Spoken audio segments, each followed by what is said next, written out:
साथियों, जय हिंद। इस समय देश अघोषित आपातकाल से गुजर रहा है।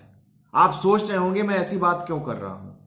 मैं इसलिए ऐसी बात कर रहा हूं कि देश की संसद में जब कोई सांसद सच को सच बोलता है तो उस पर कार्रवाई हो जाती है।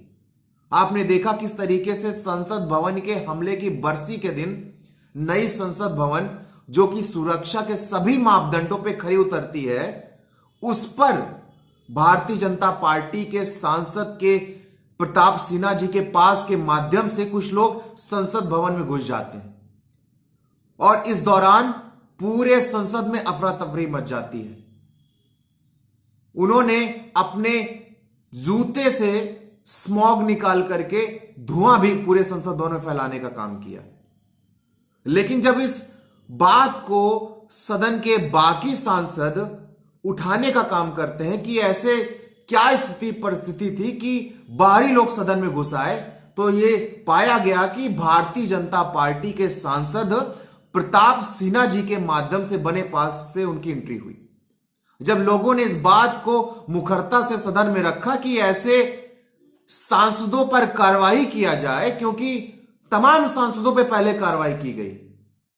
राहुल गांधी जी की सदस्यता खत्म कर दी गई, महुआ मोइत्रा की सदस्यता खत्म कर दी गई, आम आदमी पार्टी के 3 सांसदों पर कार्रवाई की गई। राघव चड्ढा, सुशील गुप्ता जी को वार्निंग दी गई, सांसद संजय सिंह जी को सस्पेंड किया गया।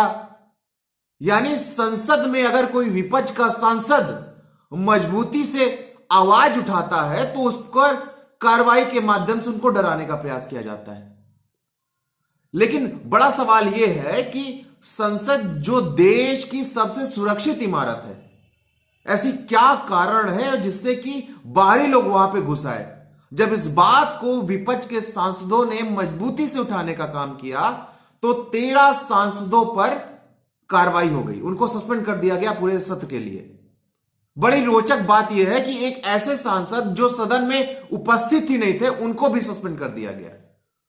तो इस समय देश में अघोषित आपातकाल लगा हुआ है। आप सरकार के खिलाफ बोल नहीं सकते।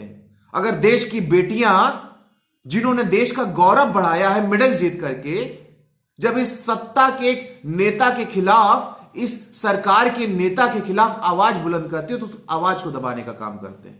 पूरे देश ने देखा किस तरीके से देश का गौरव बढ़ाने वाली बेटियों को सड़कों पे घसीटा गया। इतना ही नहीं, जब देश की शैक्षिक संस्थानों में भारतीय जनता पार्टी ने अपने विचारधारा, संघ की विचारधारा के लोगों को भरना शुरू किया और इस बात का विरोध तमाम बुद्धिजीवी वर्ग के लोगों ने किया, अंबेडकरवादी लोगों ने किया, तो इससे भी भारतीय जनता पार्टी को कष्ट हो गया। मैं बात कर रहा हूं लक्ष्मण यादव जी की, जिन्होंने हमेशा अंबेडकर जी के विचारों को, दलितों पिछड़ों के विचारों को, अल्पसंख्यकों के विचारों को जनता तक पहुंचाने का काम किया।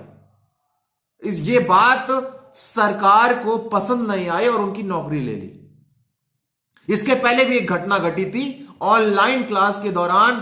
करण सांगवान, जो कि एक अध्यापक हैं, वो पढ़ाने का काम करते हैं विद्यार्थियों को लॉ, उन्होंने बस इतनी बात कही थी कि पढ़े लिखे लोगों को ही वोट करना चाहिए। उन पर कार्रवाई हुई, उनकी नौकरी चली गई। यानी इस समय देश में अगर आप सरकार की खिलाफत करते हैं, सच को सच कहते हैं, झूठ को झूठ कहते हैं, तो आप पे कार्रवाई हो जाएगी। लेकिन भारतीय जनता पार्टी इस घमंड में ना रहे, क्योंकि इस देश ने आपातकाल का भी दंश झेला। देश की जनता ने आपातकाल लगाने वालों को सत्ता से बेदखल करने का काम किया। लेकिन जिस तरीके से हिंदुस्तान में भारतीय जनता पार्टी अघोषित आपातकाल की तरीके से काम कर रही, काफी दुर्भाग्यपूर्ण है। ऐसे कोई नेता अगर आपके खिलाफ बोलते हैं, उनको आप ईडी सीबीआई के माध्यम से डराते हैं। अगर वो डरते नहीं तो जेल में डालने का काम करते हैं। शायद ही ऐसी कोई राजनीतिक दल है जिसको भारतीय जनता पार्टी ने ईडी और सीबीआई का डर नहीं दिखाया। डर दिखाने पे अगर वो डरे नहीं तो उनके नेताओं को जेल में डालने का काम किया। छगन भुजबल, जिस पर भारतीय जनता पार्टी भ्रष्टाचार का आरोप लगाती थी कि ये सबसे बड़े भ्रष्टाचारी हैं, लेकिन दुर्भाग्यपूर्ण है कि इस समय में वो महाराष्ट्र कैबिनेट में मंत्री हैं। इतना ही नहीं, ईडी ने जो उन पर चार्जशीट दायर की थी, जो उन पर आरोप लगाया था, अब सीबीआई और ईडी उन सभी आरोपों से मुकर रही कि हमको नहीं जानकारी, उनकी फाइल गुम हो गई। जो देश है, पूरा देश देख रहा है किस तरीके से भारतीय जनता पार्टी अपने तानाशाही के दम पर विपक्ष की आवाज को दबा रही है, और देश की जनता की जिम्मेदारी बनती है कि इस संकट के दौर में, जब देश का संविधान खतरे में है, देश का लोकतंत्र खतरे में है, देश की सभी संवैधानिक संस्थाएं खतरे में है, इस दौर में देश की जनता को एकजुट होना पड़ेगा। और आपको अपने क्षेत्र में भारतीय जनता पार्टी के नेताओं से, इनके विधायकों से, इनके सांसदों से पूछना पड़ेगा कि आप विपक्ष को क्यों दबा रहे हैं। जो विपक्ष का नेता आपके खिलाफ आवाज बुलंद करता है, उसको आप डरा करके जेल और मुकदमों से डराने का काम कर रहे हैं। तो मेरी सभी देशवासियों से अपील है कि भारतीय जनता पार्टी के सच को उजागर करिए। आप जहां भी हैं, आप विद्यार्थी हैं, आप अध्यापक हैं, आप डॉक्टर हैं, आप इंजीनियर हैं, अगर आप कर्मचारी हैं, कहीं नौकरी भी करते हैं, तो भारतीय जनता पार्टी के सच को उजागर करने का काम कीजिए, क्योंकि ये देश को अंदर ही अंदर खोखला करने का काम कर रहे हैं।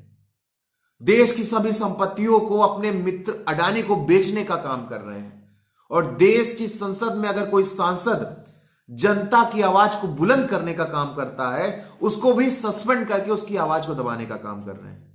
तो एकमात्र आपका लक्ष्य होना चाहिए भारतीय जनता पार्टी को सत्ता से कैसे बेदखल किया जाए। इनके नेताओं से सवाल करिए कि आपने तो वादा किया था युवाओं को रोजगार देने का, क्या हुआ उस वादे का। इनसे सवाल करिए, आपने तो कहा था देश में महिलाएं सुरक्षित रहेंगी, महिलाएं सुरक्षित नहीं है। इनके